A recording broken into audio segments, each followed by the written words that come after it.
السلام عليكم ورحمة الله وبركاته والحمد لله الحمد لله رب العالمين والصلاة والسلام على رسول الله وعلى آله وصحبه أجمعين أما بعد. ഏറ്റവും സ്നേഹനിധികളായ എൻ്റെ പ്രേക്ഷകരെ, സഹോദര സഹോദരിമാരെ, എൻ്റെ ഈ ശബ്ദം വീക്ഷിക്കുന്ന മാന്യ വിദ്യാർത്ഥിനികളെ, ഇന്നത്തെ നമ്മുടെ ചർച്ചാ വിഷയം വളരെ ഗൗരവമേറിയതും എല്ലാ ആളുകൾക്കും ഒരു ഉപകാരപ്രദവുമായ ഒരു അറിവാണ്. അഥവാ കണ്ണേറ്, സെഹർ എന്നൊക്കെ പറയുന്നത് ഒരു വ്യക്തിയിൽ എങ്ങനെയാണത് ബാധിക്കുക, അത് ബാധിച്ചു കഴിഞ്ഞാൽ എന്തൊക്കെയാണ് പ്രശ്നങ്ങൾ ഉണ്ടാകുക, എന്താണ് അതിനുള്ള പരിഹാരം എന്നുള്ളതൊക്കെയാണ് ഇന്നത്തെ ചർച്ചാ വിഷയം.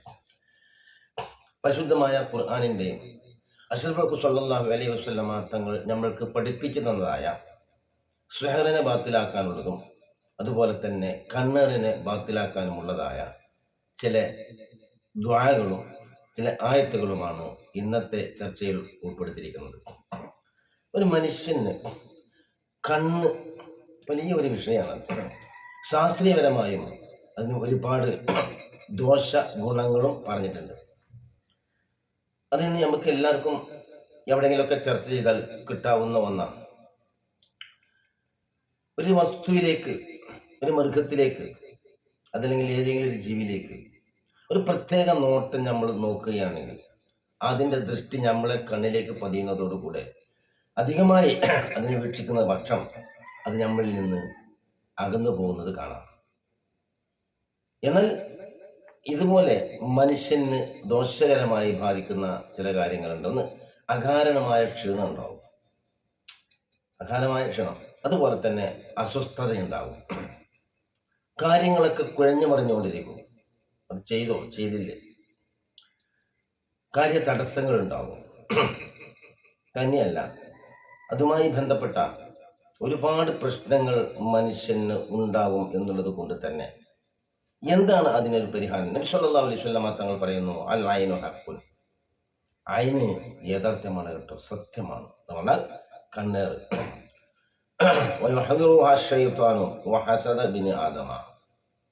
എന്നാൽ ഈ കണ്ണുകൊണ്ട്, വെറും നോട്ടം കൊണ്ട് മാത്രമല്ല, ആ ഒരു പ്രത്യേക ഒന്നിരിക്കൽ അവന് അതിനെ പുഴത്തിയിട്ടായിരിക്കാം, അതല്ലെങ്കിൽ അവനെ തരം താഴ്ത്തിയിട്ടായിരിക്കാം, അല്ലെങ്കിൽ അതുമായി ഒരു ഊഹം പറഞ്ഞിട്ടായിരിക്കാം, അതല്ലെങ്കിൽ അതുമായി ഒരു പഴഞ്ചൊല്ല് യോജിപ്പിച്ചിട്ടായിരിക്കാം.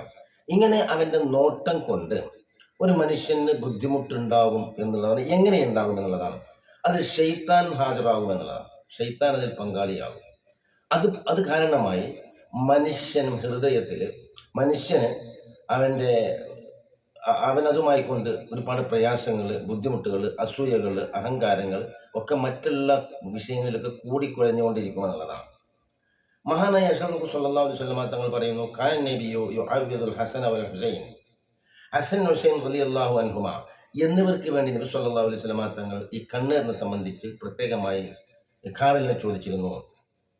അതുപോലെ തന്നെ ബിമാ കാന യുഅവ്വിദു ബിഹി അബു ഇസ്മാഈൽ ഇസ്ഹാഖ്, മഹാനായ ഖലീലുല്ലാഹി ഇബ്രാഹിം നബി അലൈഹി സ്വലാത്തു വസ്സലാം ഇസ്ഹാഖ് നബി അലൈഹി സ്വലാത്തു വസ്സലാമിന്, ഇസ്മായിൽ നബി അലൈഹി സ്വലാമിന് വേണ്ടി ഇതേപോലെ പ്രാർത്ഥിച്ചിട്ടുണ്ട്. ഏതാണ് ആ പ്രാർത്ഥന? എന്താ നമുക്കിൻ്റെ പരിഹാരം? നമുക്ക് ഞാൻ പറഞ്ഞല്ലോ, അധികാരമായ ക്ഷീണം വരും. അതുപോലെ തന്നെ നമ്മൾ പ്രശ്നങ്ങളൊക്കെ കുഴഞ്ഞു മറിഞ്ഞിരിക്കും. എന്ത് കാര്യങ്ങളിലും തടസ്സം, അലസത, ഇങ്ങനെയുള്ള കാര്യങ്ങളൊക്കെ നമ്മൾക്ക് വന്നുപെട്ടാലും ഒരു പ്രാർത്ഥനയുണ്ട് കൂട്ടരെ. ആ പ്രാർത്ഥന നമുക്ക് ഒരാളെ കൊണ്ട് നമ്മൾക്ക് പ്രാർത്ഥിക്കുക, അതല്ലെങ്കിൽ നമ്മൾക്ക് സ്വന്തമായി കൊണ്ട് പ്രാർത്ഥിക്കാം എന്നുള്ളതാണ്. എന്താണ് നമുക്ക് അതിൻ്റെ മാർഗം എന്നുള്ളതാണ്. അഊദു ബികലിമാത്തില്ലാഹി തമ്മാത്ത് മിൻ കുല്ലി ശൈത്വാനിൻ വഹമ്മ മിൻ കുല്ലി ഐനിൻ ലാമ്മ. അഊദു ബികലിമാത്തില്ലാഹി തമ്മാത്ത്, അല്ലാഹുവിൻ്റെ പരിപൂർണമായ കലിമാത്തുകളെ കൊണ്ട് ഞാൻ അഭയം തേടുന്നു, സഹായം ചോദിക്കുന്നു, കാവലിനെ ചോദിക്കുന്നു. മനസ്സറിഞ്ഞ് ഹൃദയത്തിൽ തട്ടി, ഹൃദയത്തിൻ്റെ ആഴത്തിലേക്ക് ഈ കലിമാത്തുകൾ ഇറങ്ങിച്ചെന്നുകൊണ്ട് നമ്മൾ അള്ളാഹുവിനോട് പറയാം. അള്ളാഹു റസൂൽ പ്രാർത്ഥിച്ചതാണ്, അഊദു ബികലിമാത്തില്ലാഹി തമ്മാത്ത്, പൂർണ്ണമായ അള്ളാഹുവിൻ്റെ കലിമാത്തുകളെ കൊണ്ട് ഞാൻ കാവലിനെ ചോദിക്കുന്നു. മിൻ കുല്ലി ശൈത്വാനിൻ വഹാമ്മ, ശൈത്താനിൽ നിന്നുണ്ടാകുന്ന എല്ലാ പ്രശ്നങ്ങളും, വിഷമുള്ളതാകട്ടെ അതല്ലാത്തതാകട്ടെ എന്തെല്ലാം കാര്യങ്ങളുണ്ടോ, മനുഷ്യന് ദോഷം ചെയ്യുന്ന പ്രശ്നാധിഷ്ഠിതമായ എന്തെല്ലാം കാര്യങ്ങളുണ്ടോ അതിൽ നിന്നെല്ലാം ഞാൻ അള്ളാഹുവിനോട് കാവലിനെ ചോദിക്കുന്നു. മനുഷ്യനിൽ ശൈത്താനുണ്ട്, ജിന്നിലും ശൈത്താനുണ്ട്, രണ്ടിലും ശൈത്താനുണ്ട്. വിശദീകരിക്കാൻ സമയമില്ല. അപ്പോൾ നമ്മൾ ഇതിൻ്റെ ആശയം ഒന്ന് ഉൾക്കൊള്ളുക എന്നുള്ളതാണ്. പരമമായ റബ്ബിൻ്റെ കെലിമത്തുകളെ കൊണ്ട് ശൈത്താനിൽ നിന്നുള്ള എല്ലാ ഷർറുകളിൽ നിന്നും, എല്ലാ വിപത്തുകളിൽ നിന്നും, എല്ലാ കാര്യങ്ങളിൽ നിന്നും അവനോട് ഞാൻ അപകടകരമായ എന്തെല്ലാം കാര്യങ്ങളുണ്ടോ അതിൽ നിന്ന് അവനോട് ഞാൻ കാവലിനെ ചോദിക്കുന്നു. ദോഷകരമായ എന്തെല്ലാം കണ്ണുകളുണ്ടോ, കണ്ണുകൊണ്ടുണ്ടാകുന്ന ഏതെല്ലാം ദോഷങ്ങളുണ്ടോ അതിൽ നിന്നും ഞാൻ കാവലിനെ ചോദിക്കുന്നു. ദോഷം ചെയ്യുന്ന കണ്ണിന് ശാസ്ത്രം തന്നെ ഞാൻ പറഞ്ഞല്ലേ ഒരുപാട് കാര്യങ്ങൾ അതിനെ സംബന്ധിച്ചൊക്കെ വിശദീകരിച്ചിട്ടുണ്ട്. കണ്ണ് നമ്മളൊരു നിങ്ങൾ നോക്ക്, ഒരാൾ പ്രസംഗിച്ചുകൊണ്ടേയിരിക്കുകയാണ്. ഒരാൾ പ്രസംഗിച്ചുകൊണ്ടിരിക്കുമ്പോൾ അയാളുടെ ദൃഷ്ടി, നമ്മുടെ ദൃഷ്ടി കുറച്ച് സമയം അയാളുടെ കണ്ണിലേക്ക് തന്നെ അയാളുടെ മുഖത്തേക്ക് തന്നെ നമ്മൾ നോക്കുന്നതായിട്ട് അയാളുടെ ദൃഷ്ടിയിൽപ്പെട്ടാൽ ഉടനെ അയാൾ പെട്ടെന്ന് പതുക്കെ അത് ഒന്നിരിക്കൽ അദ്ദേഹത്തിന് വിഷയങ്ങൾ കൂടിക്കുഴഞ്ഞ് കാണാം. അപ്പം കണ്ണിന് ഇങ്ങനെയൊക്കെ ഒരു വിഷയമുണ്ട്. അതുകൊണ്ട് അത് സൃഷ്ടിച്ച ഹാലിക്കായ ഉടമസ്ഥനോട് മാത്രം നമ്മൾ എന്താകുക, കാവലിനെ ചോദിക്കുക. എപ്പോഴാണ് പറയേണ്ടത്? എപ്പോഴും പറയാം. ഞാൻ പറയാം സാധാരണ അത് നമ്മുടെ ശരീരത്തിൽ ഒന്ന് മന്ത്രിച്ച് ഊതുക എന്ന് പറയാം. മന്ത്രിക്കുക എന്ന് പറഞ്ഞാൽ രാഷ്ട്രീയമായിക്കൊണ്ട് അത് ഷിഫ് എന്ന് പറഞ്ഞാൽ അള്ളാഹുവിനെ ഷിഫയാക്കുക, അല്ലാതെ ഉപ്പാണ് ഊതയല്ല, ഷിഫ് ഷിഫയാക്കുക. അങ്ങനെയാണ് മഹാന്മാർ നമ്മൾക്ക് പഠിപ്പിച്ചു തന്നിട്ടുള്ളത്. അതിലൊന്ന് സൂറത്തുൽ ഫാത്തിഹ 7 മററാത്തിന് 7 പ്രാവശ്യം, ആയത്തുൽ കുർസി എല്ലാവർക്കും അറിയാം. ആയത്തൈനി സൂറത്തുൽ ബഖറ, ഇഖ്ലാസ്, ഫലക്ക്, നാസ്, ഇതെല്ലാം 3 പ്രാവശ്യം നമ്മൾ ഊതുക.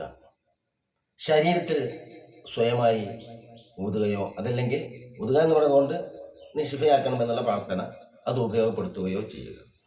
നിങ്ങൾ നോക്ക്, നബി സല്ലല്ലാഹു അലൈഹി വസല്ലമ തങ്ങൾക്ക് സിഹർ ചെയ്തു. ആരെന്നറിയോ? ലബീദ് ബിൻ അഅ്സം എന്ന് പറയുന്ന ഒരു യഹൂദി അള്ളാഹു റസൂലിനെ സിഹർ ചെയ്തു. നബി സല്ലല്ലാഹു അലൈഹി വസല്ലമ തങ്ങൾക്ക് ചില അസ്വസ്ഥതകൾ വരാൻ തുടങ്ങി എന്നുള്ളതാണ്.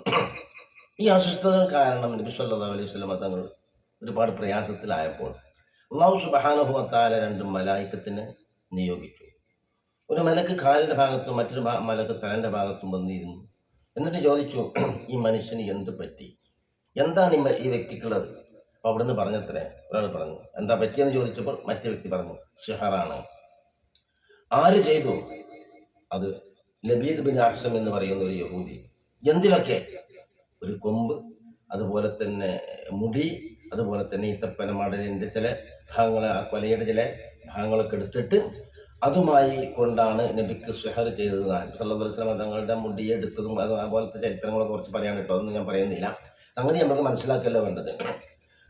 അപ്പോൾ ആ മുടിയും ഈ ചീർപ്പ് എന്നുണ്ട്, അതുപോലെ തന്നെ കൊമ്പാണെന്നുണ്ട്, ഒരുപാട് അഭിപ്രായ വ്യത്യാസങ്ങളുണ്ട്. പക്ഷെ ഇതെല്ലാം ചെയ്തിട്ട് ഒരു മനുഷ്യൻ കൊണ്ടുപോയിട്ട് എവിടെ ഇത് വെച്ചത് എന്ന്, അത് ബിർ ദിർവാൻ എന്ന് പറയുന്ന കിണറ്റിലാണ്. നബി സല്ലല്ലാഹു അലൈഹി വസല്ലമ തങ്ങൾ സ്വഹാബത്തിനെ കൂട്ടിപ്പോയി ആ ബിർ ദിർവാൻ എന്ന കിണറ്റിൽ ഇറക്കി പരിശോധിച്ചപ്പോൾ സുബ്ഹാനല്ലാഹ് അൽഹംദുലില്ലാഹി വലാ ഇലാഹ ഇല്ലല്ലാഹു വല്ലാഹു അതതിലുണ്ട്. അങ്ങനെ അതിനെ പുറത്തെടുത്തിട്ട് നബി സല്ലല്ലാഹു അലൈഹി വസല്ലമ തങ്ങളോട് അല്ലാഹു തആല പറയാൻ കൽപ്പിച്ചു. ഏത്? ഖുൽ അഊദു ബിറബ്ബിൽ ഫലഖ് മിൻ ശർരി മാ ഖലഖ് വമിൻ ശർരി ഗാസിഖിൻ ഇദാ വഖബ് വമിൻ ശർരി നഫാഥാതി ഫിൽ ഉഖദ് വമിൻ ശർരി ഹാസിദിൻ ഇദാ ഹസദ്. ഖുൽ അഊദു ബിറബ്ബിൻ നാസ് മലിക്കിൻ നാസ് ഇലാഹിൻ നാസ് മിൻ ശർരിൽ വസ്വാസിൽ ഖന്നാസ് الذي يوسوس في صدور الناس من الجنة والناس. ഇത് നബിയെ പറയണം. 11 ആയത്താ. 11 കെട്ടുകൾ ആ ജൂതൻ അതിലിട്ടിരുന്നു. 11 കെട്ടുകൾ ആ ജൂതൻ അതിലിട്ടിരുന്നു. ആ ചെരടിലും ആ കൊമ്പിലും ആ മുടിയിലൊക്കെ പാടായിട്ട് 11 കെട്ട്. ഓരോ ആയത്തുകൾ നബി സല്ലല്ലാഹു അലൈഹി വസല്ലമ തങ്ങൾ ഓതുമ്പോഴും ഓരോ കെട്ടുകൾ അഴിഞ്ഞുകൊണ്ടേയിരുന്നു. ഓരോ കെട്ടുകളും ഇങ്ങനെ അഴിഞ്ഞുകൊണ്ടിരുന്നു. അങ്ങനെ ഈ 11 ആയത്തുകൾ ഓതി തീർന്നപ്പോൾ ആ 11 കിട്ടും അഴിഞ്ഞുപോയി. നബി സല്ലല്ലാഹു അലൈഹി വസല്ലം തങ്ങൾ വിമുക്തനായി. നമ്മൾക്ക് ഷഹാക്കാൻ, നമ്മൾക്ക് വ്യവസ്ഥയാക്കാൻ, നിയമമാക്കാൻ നബി സല്ലല്ലാഹു അലൈഹി വസല്ലം തങ്ങൾ അനുഭവത്തിലൂടെ കാണിച്ചു. അപ്പം നമ്മൾ ഈ ഒരു പ്രാർത്ഥന, സുഹൃത്തുക്കളെ, ഇങ്ങനെ വിഷമമുണ്ടെങ്കിൽ ഇത് അനുഭവമാണ്, അനുഭവജ്ഞാനം വെറുതെ കിട്ടൂല. ആർക്കെങ്കിലും അങ്ങനെ പ്രയാസങ്ങളും ബുദ്ധിമുട്ടുണ്ടെങ്കിൽ നമ്മൾ ചെയ്യേണ്ട ഏക വിഷയം എന്താണെന്നറിയാം? രാത്രി പാതിര കഴിഞ്ഞിട്ട്, രാത്രിയുടെ 2 ഭാഗം കഴിഞ്ഞു, എണീറ്റ് നിന്നു, നമ്മൾ ഒതുക്കെടുത്ത് തഹജ്ജുദ് നിസ്കാരം നിസ്കരിക്കും. എന്നിട്ട് ആദ്യമായി കൊണ്ട് നമ്മൾ സൂറത്തുൽ ഫാത്തിഹ 7 പ്രാവശ്യം മന്ത്രിക്കുക. എന്നിട്ട് കയ്യിൽ ഊതുന്നു, നമ്മുടെ ശരീരത്തിലാകമാനം തടയുക. അതുപോലെ തന്നെ ആയത്തുൽ കുർസി ഓതുന്നു. അതുപോലെ ഇഖ്ലാസ് 3 പ്രാവശ്യം, നാസ് അങ്ങനെ ഖുൽ റബ്ബിൽ ഫലഖും ഖുൽ റബ്ബിൻ നാസും, ഫലഖും നാസും 3 പ്രാവശ്യം ഓതി കയ്യിലൂതി നമ്മുടെ ശരീരത്തിലാകമാനം തടയുക. എന്നിട്ട് അഊദു ബികലിമാത്തില്ലാഹി തമ്മാത്തി മിൻ കുല്ലി ശൈത്വാനിൻ വഹമ്മ വമിൻ കുല്ലി ഐനിൻ ലാമ്മ എന്ന് പറയുന്നു, കയ്യിലൂതുന്നു, പിന്നെ തടയുന്നു. ഇങ്ങനെ പല പ്രാവശ്യം. അതുപോലെ നമ്മൾ രാത്രി കിടക്കാൻ നിൽക്കുന്ന സന്ദർഭത്തിലും ഫലഖുൻ നാസും, ഇഖ്ലാസും ഫലഖുൻ നാസും ഇതേപോലെ നമ്മൾ ചെയ്ത് കഴിഞ്ഞാൽ ഏത് സിഹറായാലും ഇത് മട്ടായാലും നമ്മുടെ ശരീരത്തിൽ ഉൾപ്പെട്ട അല്ലെങ്കിൽ ഉൾക്കൊണ്ട അതല്ലെങ്കിൽ നമ്മൾക്ക് പിടിപെട്ട ആ സിഹറിൻ്റെ കണ്ണീറിൻ്റെ ഭാഗം നിഷ്പ്രയാസം പോകും. ഖുർആനിലൂടെ അതുപോലെ തന്നെ ഹദീസിലൂടെയുള്ള ഒരു ചികിത്സയാണ് ഞാൻ നിങ്ങളോട് പറഞ്ഞത്. വേറെ നമ്മളെ ഇത് പരിപാടി ചെയ്തിട്ടും കാര്യമില്ല. പിന്നെ തിബിൻ്റെ തിൽസമാത്തിൻ്റെ രീതിയിലൊക്കെ ഒരുപാട് കാര്യങ്ങളൊക്കെ പറയുന്നുണ്ട് കേട്ടോ. ഞാൻ പറഞ്ഞത് ഇപ്പോൾ ഏതെന്ന് ചോദിച്ചാൽ, ഒരു മനുഷ്യന് ഖുർആൻ കൊണ്ടും ഹദീസ് കൊണ്ടും ചികിത്സിക്കുന്ന രീതിയാണ്. അപ്പോൾ നമ്മൾ ഏറ്റവും ദുആക്ക് ഇജാബത്ത് കിട്ടുന്ന സന്ദർഭത്തിൽ അതിന് ഉപയോഗപ്പെടുത്തുന്നത്. അങ്ങനെ ക്ഷീണങ്ങളും ബുദ്ധിമുട്ടും പ്രയാസങ്ങളൊക്കെ വരികയാണെങ്കിൽ ഞാൻ ഈ പറഞ്ഞ രീതിയിൽ രാത്രി നമ്മൾ കിടക്കുമ്പോൾ ഇഖ്ലാസ് മുഅവ്വദത്തൈനൊക്കെ ഓതി കയ്യിലൂതിയിട്ട് ശരീരത്തിലെത്തുന്ന ഭാഗങ്ങളൊക്കെ ഒന്ന് തടഞ്ഞു. അതുപോലെ തന്നെ അഊദു ബികലിമാത്തില്ലാഹി തമ്മാത്തി മിൻ കുല്ലി ശൈത്വാനിൻ വഹമ വമിൻ കുല്ലി ഐനിൻ ലാമ്മ പല പ്രാവശ്യം പറഞ്ഞു. ഏത് കണ്ണായാലും ഏത് സിഹറായാലും അതിൽ നിന്ന് നമ്മൾ മോചിതരാകും. ദൃഢനിശ്ചയം വേണം. എല്ലാത്തിനും നമുക്കൊരു ഉറപ്പ് വേണം. അപ്പോൾ ഇതനുസരിച്ചുകൊണ്ട് നമ്മൾ പ്രവർത്തിക്കുകയാണെങ്കിൽ തീർച്ചയായും നമ്മൾക്ക് അതിനുള്ള ഗുണം ലഭിക്കും എന്നുള്ളത് തന്നെയാണ്. സിഹർ ഒരുപാടുണ്ട്, 8 ഇനം സിഹറുകളുണ്ട്. സിഹർ 8 ഇനങ്ങൾ. എന്നാൽ സിഹറിനെ ബാത്തിലാക്കിയത് എന്തുകൊണ്ടാണ്?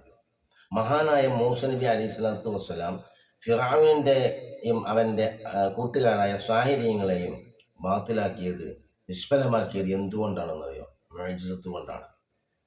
എല്ലാവർക്കും കഥ അറിയുന്നത് കൊണ്ട് ഞാൻ പറയുന്നത്. അതുകൊണ്ട് സിഹറിനെ ബാത്തിലാക്കുന്നത് മുഅ്ജിസത്ത് കൊണ്ട് മാത്രമാണ്. നബി സല്ലല്ലാഹു അലൈഹി വസല്ലം തങ്ങളുടെ ഏറ്റവും വലിയ മുഅ്ജിസത്ത് പരിശുദ്ധ ഖുർആനാണ്. അത് അല്ലാഹുവിൻ്റെ റസൂൽ നമുക്ക് പഠിപ്പിച്ചു തന്നു. അത് വളരെ ദൃഢനിശ്ചയത്തോടു കൂടെ ഉറപ്പോടുകൂടെ നമ്മൾ ഉപയോഗിക്കുകയാണെങ്കിൽ തീർച്ചയായും എന്താവും നമുക്ക് കിട്ടും. ഈ മൂസ നബി അലൈഹി സ്വലാത്തു വസ്സലാമിൻ്റെ അടുക്കൽ സാഹചര്യങ്ങളെ കൊണ്ടുവന്നില്ലേ? മൂസ നബി അലൈഹി സ്വലാത്തു വസ്സലാമിൻ്റെ കയ്യിൽ വടി താഴട്ട പാമ്പാവും. അതുപോലെ തന്നെ അദ്ദേഹത്തിൻ്റെ കൈ കക്ഷത്തിൽ വെച്ച് പുറത്തെടുത്താൽ പ്രകാശിക്കും.